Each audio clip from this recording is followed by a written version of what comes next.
afternoon, everybody, and welcome to this live edition of Dodgers Territory on this Monday afternoon. I am Alanna Rizzo. That is Clint Pasillas. We now have our own YouTube channel. Check us out. Subscribe, like us, join, do all the things that you want to make us feel a little bit better about ourselves. Clint, happy weekend, my friend. When we went into the break, we said, you know what? Let's not allow the Dodgers and the Reds series to be a trap series, and it wasn't. The Dodgers do what they're supposed to do against a bad team, and that is the narrative of the entire season. So I say let's get into it with some blue balls here. You guys out there like our new front end, the blue balls, the reason being a lot of moving parts over the course of the weekend. By the way, Steven Nelson is going to be joining us coming up here on Dodgers Territory, of course, broadcaster on Sportsnet LA. We'll talk to him about the weekend that was. Get your questions in the chat for Nelly. All right, so blue balls. Let's talk about this. The Dodgers, first of all, choosing to send James Outman as the odd man out, Clint, instead of Chris Taylor, who obviously is struggling mightily. Fabian Ardaya of The Athletic, Max Muncy strained his oblique. Miguel Vargas and Chris Taylor will split left field versus lefties. Vargas starts tomorrow. Kike and Miguel will split duties at third base. What do you think about this as far as Outman going out and CT staying in? Well, I know folks here on the internet machine really, really would like to see Chris Taylor anywhere but the Dodgers lineup or the Dodgers active roster, but it's just the reality of it is he's owed a lot of money. He has performed in the past. He's one of Dave's guys. We know he's not going anywhere. If this was a year or two ago, he definitely would have come down with a sprained toe or something like that. We would have saw one of those phantom ILs that the Dodgers definitely made famous, but the Mets got banged for. But that's not really an option anymore. So you see James Outman sort of fall on the sword. Not that Jimmy did not deserve to go down. He needs to kind of get his head right. He needs to figure some things out with the bat. But like you kind of alluded to here, there's a lot of moving parts too with this Dodgers team right now, and it really starts to feel like May, and you get the grind of 162 here when you have an injury, you have somebody going down, poor performance. I love saying it here on the internet. Our pets' heads are falling off. It's a fun time for Dodgers fans here. I don't know why you can't use a phantom IL with CT. I think giving him a blow would be a phenomenal choice right now. The guy can't get out of his own way. And listen, there's nobody that's a bigger fan of Chris Taylor than me. I said that I really, truly believe that he's going to figure it out. But man, he's hitting below the Mendoza line. He's not even hitting 100. So I don't know why you can't just say, you know what, we're just going to give this guy a breather and let him kind of figure it out somewhere. That being said, Max Muncy is on the IL now as well. Let me ask you this. Are you concerned at all? Because we know Muncy's been getting better defensively, but now we're going to split time with Kike and Vargas or Rojas Vargas at third base. So does that concern you at all? Third base is not an easy position defensively. It's funny. I didn't think we would ever reach an era where I'm upset to not see Max Muncy at third base, but he has made giant steps and strides this season to improve his defense at the position. We also know he's pretty much guaranteed to chip in about 35 bombs a year, so it is a pretty big blow right now, but luckily you have some capable guys there. Kike Hernandez needs to get his at-bats. We know how he gets when he does not get his at-bats. Miguel Rojas, I would love to see more Miggy Rowe at third base, is kind of shoehorned into the second base spot right now. We've seen him make some phenomenal plays at third base. So it's a good opportunity for these guys while they catch the oblique issue for Max Muncy early on. Hopefully it does not linger, because you don't want this sort of thing creeping up later on into the season as things get warmer, people get more dried out, and then into October. So take advantage, I guess, of the opportunity. I'd worry about obliques and I worry about hamstrings, because if you bring them back too early, you could re-injure them, re-aggravate them. You have to be very careful with both of those injuries. Iris K has this to say: CT3 is legit hurt. His swing is hurting the team and the fans. He's not physically hurt, Iris, but I understand what you're saying. A little bit of a play on words here as far as that is concerned. Yeah, I mean, and if you ask anybody, Chris has taken this harder than anyone. I mean, nobody wants to go up there and suck, right? And I really do believe there's a reason that they gave Chris that contract. I mean, he's worked his way and earned his way into that, but right now it's just not panning out. Let me ask you this, Clint. After Arizona, which certainly is not to the level they probably want to be at this point in the year, but they're still a formidable opponent in the National League West. After that, though, the schedule gets a little bit softer for the Dodgers. Again, don't treat them as trap series, but they got Cincinnati. They have the Mets, who are terrible. Now, obviously, Edwin Diaz has just been removed from his closer position. Colorado, who's not good, and Pittsburgh, who's on the come. But they've got a long way to go before they get to where they want to be. Do you look at that as an advantage? Or does I it mean, need to be an advantage? I think you could look at any game in any series any day as an advantage for the Dodgers. You really should be looking at it that way. But yeah, take advantage and use this time right now to get your guys healthy. We know they got 150 pitchers on the IL right now. You use a schedule. Use bad teams to your advantage. Get these bullpen games in there when they are. Bring up Landon Knack, who had a hell of a start against the Reds this weekend and all that. You know, it's a long season. We don't care about so much. Care about May wins and all that. We know all wins are important, but take advantage, get people healthy, and beat bad teams, I guess is my bow to whatever the hell I'm talking about. All right, putting a bow on it. You know what? Let's talk to Steven Nelson. Does a great job on the broadcast for Sportsnet LA. You can also see him, of course, on ESPN here in Los Angeles. He was on the call all weekend with Eric Karros in the booth. Steven Nelson, Nelly joining us now, my friend. Hello, how are you in beautiful Los Angeles? First, I must say to you, a showstopper and a game ender. What a call on Shohei Otani's walk-off single. Nice job there. And the emotions just kind of going through the booth there when you're watching that unfold. Yeah, first and foremost, Alanna, I'm hugging you through my tiny phone screen here. I can't wait to see you in person again. And Clint, nice to digitally meet you, man. Been aware of your work for a while now, so it's great to finally connect. And congrats on the launch in Dodgers territory, the two of you guys together. So I appreciate you having me on, first and foremost. As for yesterday, that was really fun. There's no question about it. I think, and EK and Ralphie, whom you know, the stage manager in the booth, they made a point as that the extra innings were unfolding. Like, you know, look at all the people here. Like, this is what you stay for.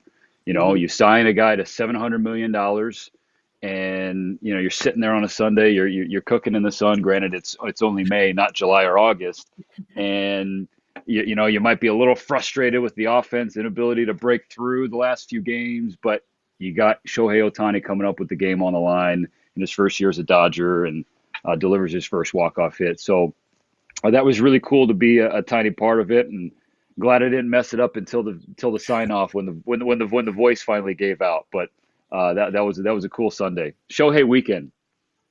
Yeah, Shohei really did take advantage of the weekend. You got the bobblehead. By the way, where are you storing your bobblehead? Is it got a little its own little safe house? Because I know they give them to everybody there. It's in a vault. I'm gonna wait until Oral Hershiser wants to bid the right number on it, because he wasn't working the bobblehead night, which is rare for him.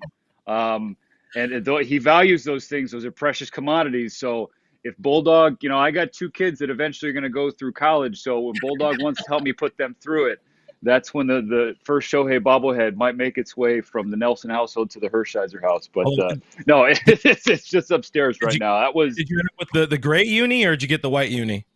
Come on now. No, I did not. Okay, you got the white uni. I did just see, like, yeah, I saw somebody painted a home one into gray. I was like, folks are getting after it. They're doing a little too much, but I do understand it to a degree.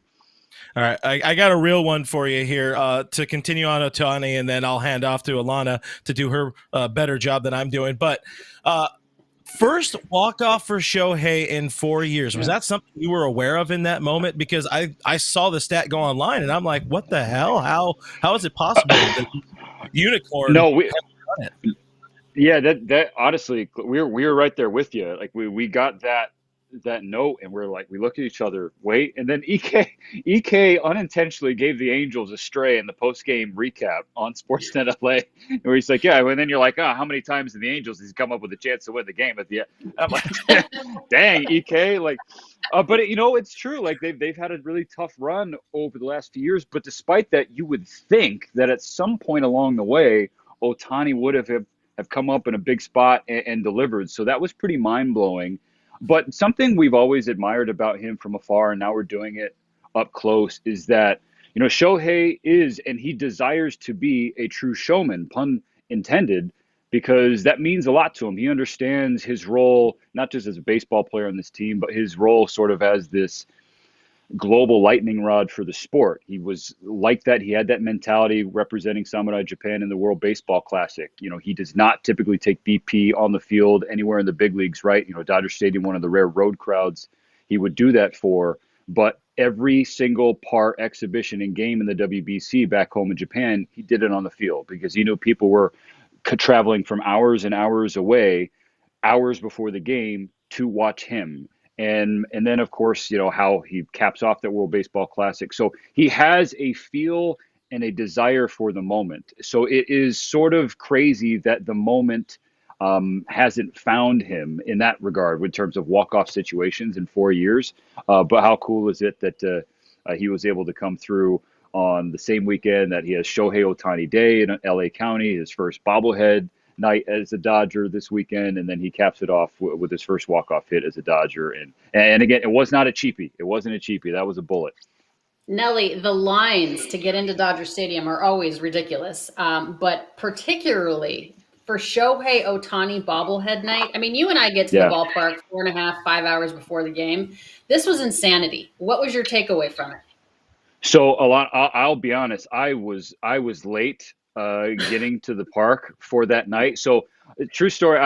As you know, you asked me to come on the show a couple weeks ago, and I wasn't able to because I was traveling to Italy for a family wedding, and so I was gone for a couple of weeks. I landed back home in Southern California Thursday morning, so the day of the first game. So this whole weekend, I'm just glad that I didn't say too much stupid shit, or I'd say more stupid shit than normal, because still figuring out what part of the world I'm in, what time zone. So I was, again, a little slow getting to the park. And of all days to have that happen, Otani bobblehead night, Mike Levy, our esteemed executive producer, whom you know and love, he did call me because it was like 2.5 hours before the game, and he's like, "Hey, where are you at?" And I'm like, "I'm stuck on Sunset. I am waiting to turn on Scully." He's like, "Okay, well, at least you're not like stuck on the 5 somewhere." Yeah, I was close, but that last corridor, the final corridor to get into the anthill that we know and love as Dodger Stadium, it can get a little sticky. But I made it in time. But just seeing the videos and the pictures whilst I was stuck in traffic of the people there 5 hours before gates open, like camped out basically, was pretty astonishing. You knew it was going to be a zoo. You didn't know to what degree. I do feel bad for. I know I have some friends who they had the special ticket packs. They got there plenty early and they didn't get the bobblehead. So it's just one of those things.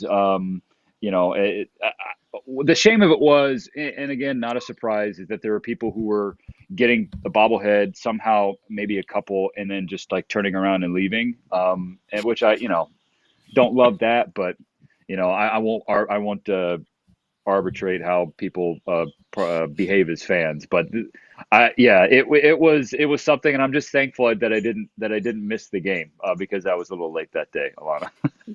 Yeah, I was telling people on this show before, on my other show as well, like, hey, this is going to be an absolute nightmare, an absolute shit show. Yeah. Everybody should have just camped out at Dodger Stadium, which I wouldn't be surprised if there were people there. But we got to switch to the other big storyline right now. Mookie Betts, makes that transition to shortstop, but now he's talking about really, quote, really, really hard. Of course, that it's not a transition that's ever been done. You get to see this guy in the house on the field there when you are covering the team, when the great Joe Davis is out doing better things than calling Dodgers games. What are you seeing with Mookie in this transition, and just general impressions of it?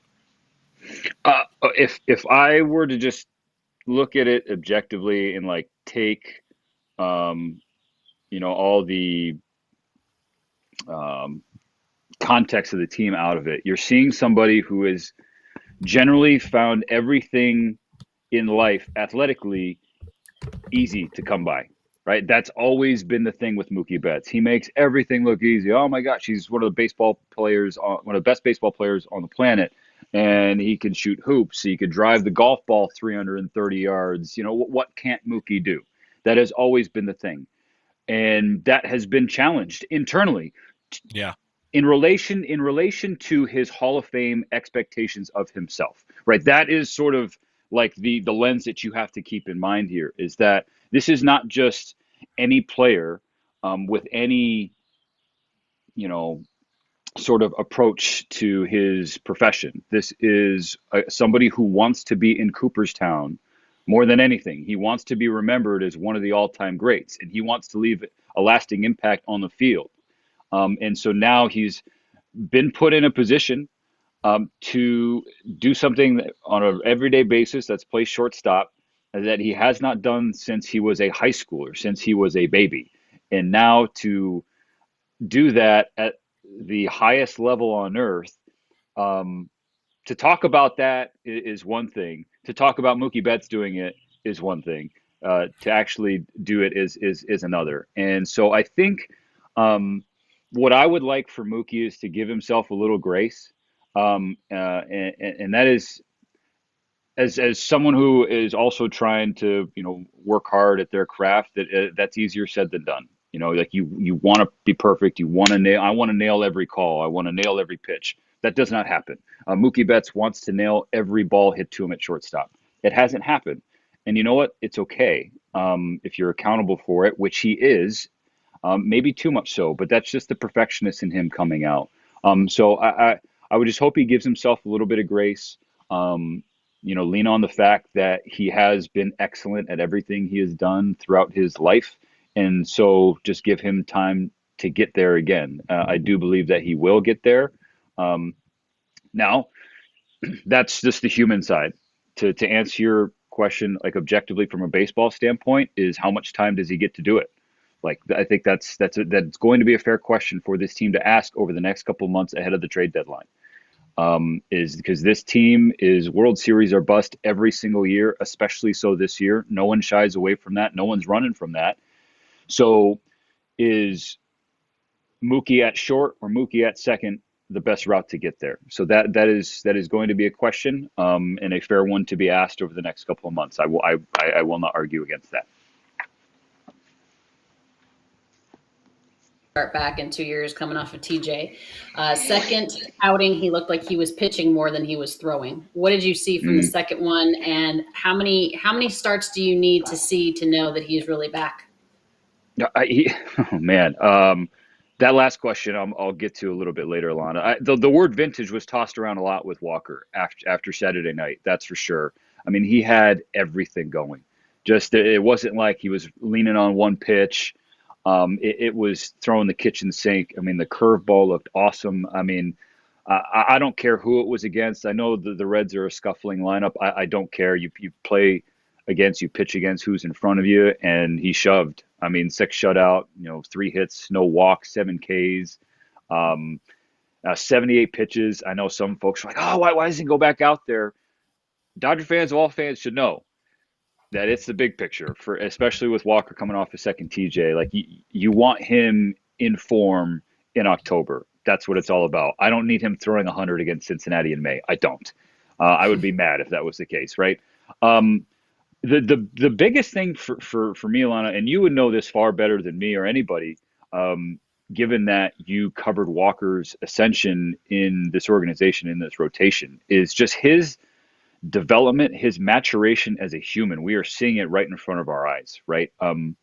He's talked about that, how he was always angry all the time and he wants to get back there, and who knows how serious he is and how much he's joking when he says that, but that was something that pushed him to that greatness. I remember being around Walker doing a college game for MLB Network, and Vanderbilt was playing, and he came and was talking with Tim Corbin, some of the guys, and I was on the top step watching with him, and I was trying to get a conversation going with him, and he just was having none of it. And I was like, man, like, he's not pitching today. This is spring training, and he's just watching his old college. Like, does he hate me? Does he hate the world? Is it all the above?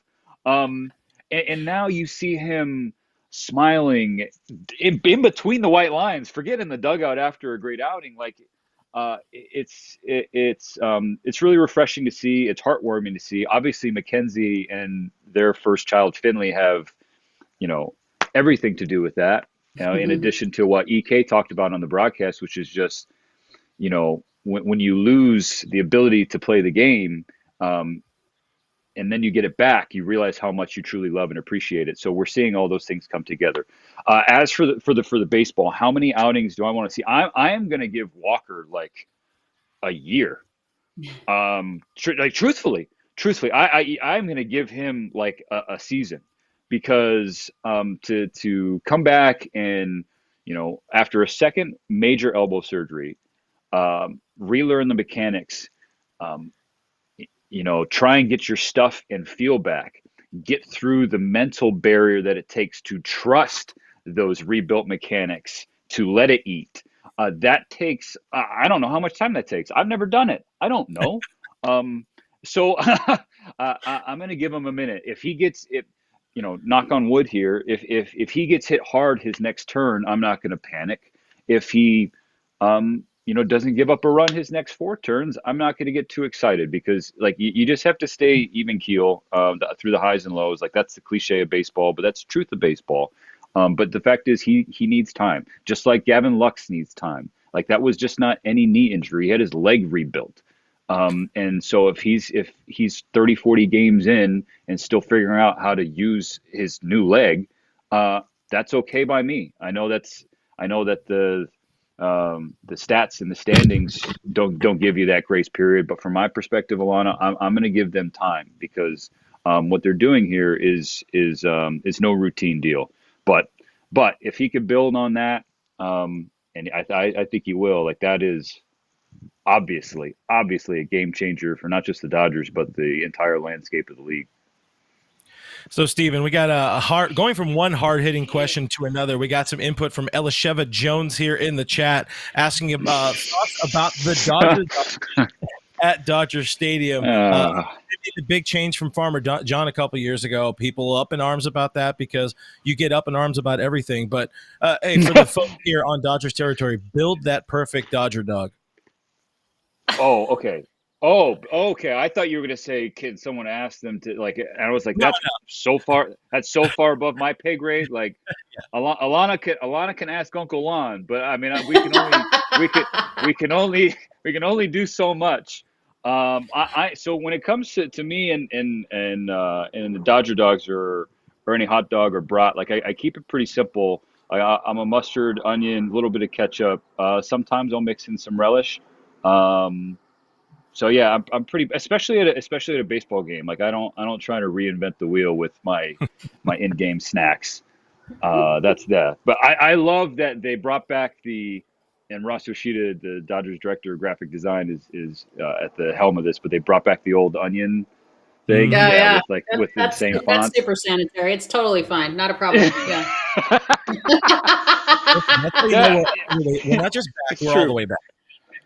Yeah, all the way back. Yeah, we don't need to get into how the sausage or the Dodger dogs are made, pun intended, with regards to the onion. But yeah, I just like seeing those back around the ballpark again. But yeah, that would be my quote unquote perfect Dodger dog. Oh, to quickly steal one here from Alanna as well. This one comes from our producer Mark. No avocado on the Dodger dog? Oh yeah, jeez. Okay, yeah, Mark Wiener is trolling me here, because he knows that there is no singular food on planet Earth that I despise more than avocado. It goes to war with. It goes to war with my. Yeah, look, I know I'm a Japanese man that does not love sushi, and I'm a Californian that hates avocado. Make it make sense. You can't. It goes to war with my body. So avocado, you should ask avocado why it hates me. I've tried it.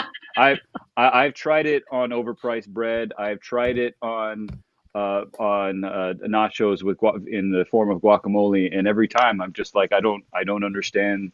I don't understand the appeal here. But Alanna, I think, I don't know, when we went to dinner with Millar at the World Series a couple years ago, when we went, it was a lovely restaurant, a lovely 3-person date that we had. But I don't remember if we ordered anything with avocado. But had we, I would have just given I just remember the really pretty drinks that we ordered. That's all I Yes, remember. I don't even know if we ate Pink, at that dinner, to be honest with you. Pinky's out. Yeah, those drinks Yeah. were really, really pretty. Yeah, Pinky's out. Oh, But that's the thing. So Clint, like if we're ever out eating and there's a sandwich that has avocado on it, I will say I want my avocado on the side, and then I will hand it to you or our friends. So again, just because that is I don't like it doesn't mean that everybody else has to suffer without it.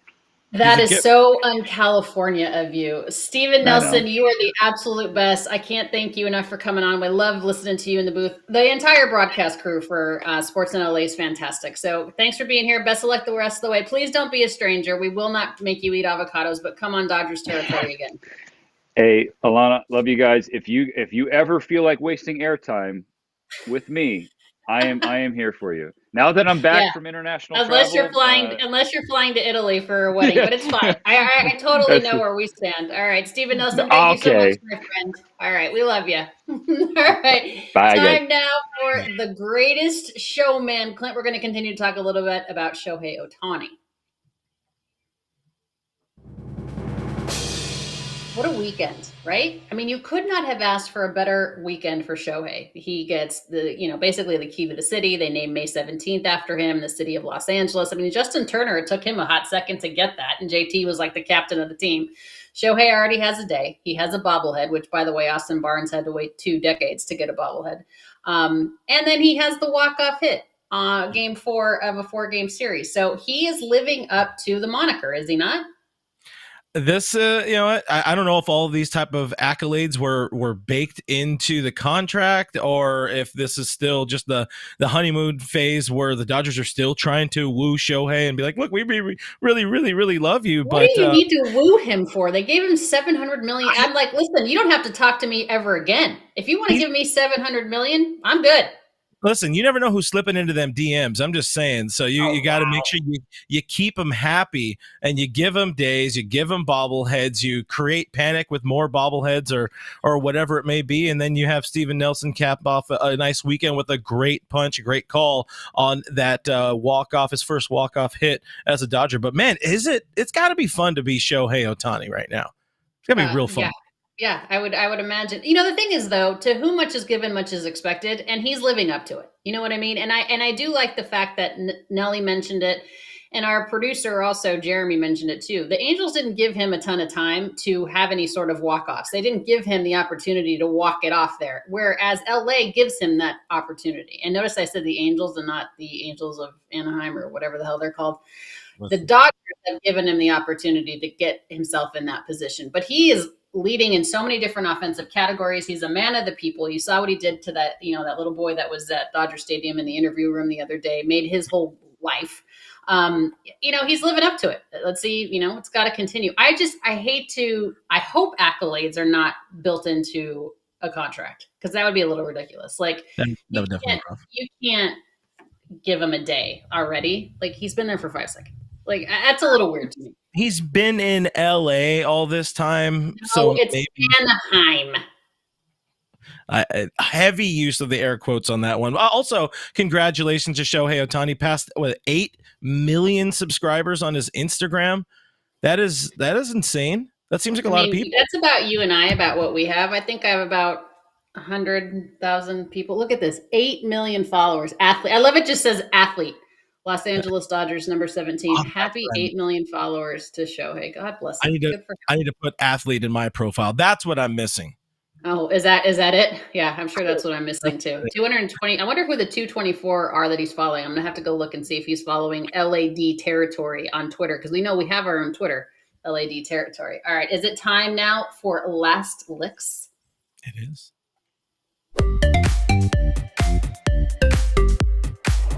All right, this one bums me out a little bit, but let's make it into a positive story. I want you guys to meet Babs, and please, if you're not watching us right now, please listen in too. Babs, his owner, is a man by the name of David, and unfortunately, he has terminally ill. He's He's terminally ill with cancer. So his dying wish is to find his 10-year-old baby, Babs, a home before he passes away. So Babs is 10 years old. She's a senior. She's a sweet girl, needs a house with no other dogs, no kids. If you can help us out, try to find a soft landing spot for Babs as David's last wish, we would certainly appreciate it. Visit Gidry'sGuardian.org. I can connect you to some folks that want to help.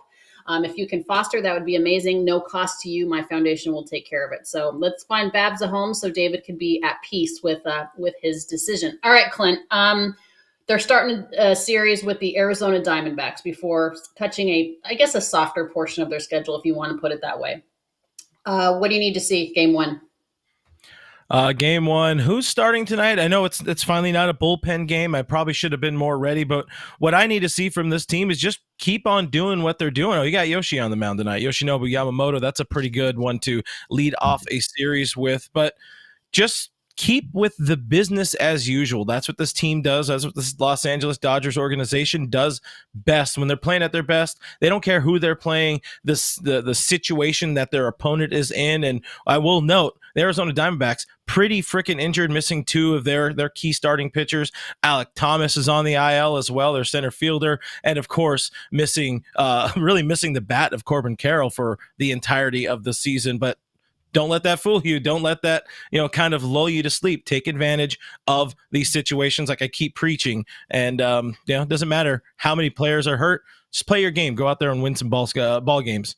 All right, for me, I want clean defense. I want a really clean defensive, quick, tight, nice defensive game. I think Yamamoto will do well on the hill. I'd never discount the opposition. They're big leaguers for a reason. But I want to see a tight defensive game, especially with all of the changes tonight. With Muncy on the IL, obviously, guys splitting time at third base. Mookie's transition to second, all of those things. So tight defensive game. That's what I need to see. Right on. You guys could see more of me. I'm gonna plug me tonight. All Dodgers will be I'll be live 5:30 Pacific time on my All Dodgers YouTube channel with me, Clint Pasillas, talking more about some Shohei, but I got some Mookie Betts thoughts about the shortstop situation and all that. So tune in here on YouTube, guys. Subscribe there. Subscribe to this YouTube channel. We should tell you again. There's a Dodgers Territory YouTube channel. We're trying to get to 1,000 subs. We'd appreciate it if you would be one of those. Lucky number 1,000 gets nothing. But you get to be proud. You're number 1,000. Written into your contract. You will get nothing and you will like it. Have a great afternoon, everybody, on this Monday. Thanks for being here with Clint and I on Dodgers Territory. Like he said, like us, subscribe. We'll see you on Thursday for another episode. Take care. Bye.